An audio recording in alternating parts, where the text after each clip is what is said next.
OMG, 10 players na spotted na sa training ng Alas Pilipinas. Valdez, Molina at Tubo nanguna. Grabe, sino-sino pa kaya ang dadalo sa training at syempre mai-invite. SGA players, unti-unti nang pumapasok ang lakas. Magkaroon na kayo ng tandem sina Valdez at Galang. Samahan pa ni Molina or di naman kay ni Pablo. Well, natin natin pag-uusapan this video, kaya before that please, huwag niyong kalimutan mag-like, comment, subscribe for more valuable updates. Maraming salamat sa support guys. Pa-share na rin and pa-like. Thank you again.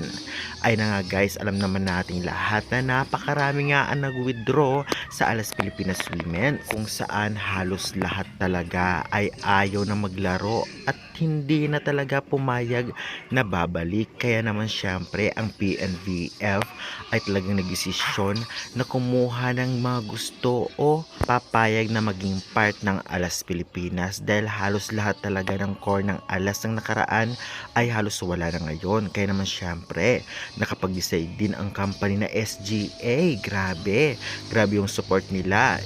Binubuo naman ito ng maraming team, especially ang dalawang team sa PVL na Farm Fresh at Sauce Coffee. Pwedeng kumuha sa kanilang mga players kung papayagan o magugusto yung players. Kaya naman syempre meron din sa UAAP. Kaya naman aabang natin ang lahat ng yan. At may mga ilang spotted na nga sa training at may mga papasok pa daw. Narito ang 10 nga ay sina Alyssa Valdez, Ces Molina, Trisha Tubo, FAU Christine Ubaldo at Clarice Loresco, Jocelyn Elarina, Adamson na si Loresto daw. Sa UP naman ay sina Ninya Itang at syempre sa Letran ay si Natalie Estreller at Lara May Silva. At ayun na nga guys ang spotted sa training na mukhang desidido at syempre marami pang naiimbitahan at mukhang papayag din. Ay nakikita natin sa screen, especially si Erica Santos na 50-50 ngayon.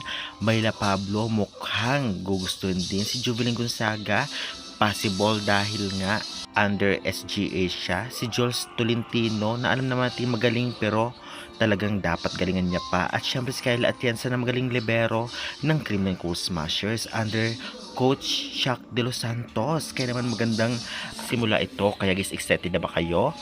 Sa tingin nyo malakas na kaya sila nalalaban? Pa-comment, pa-subscribe na lang.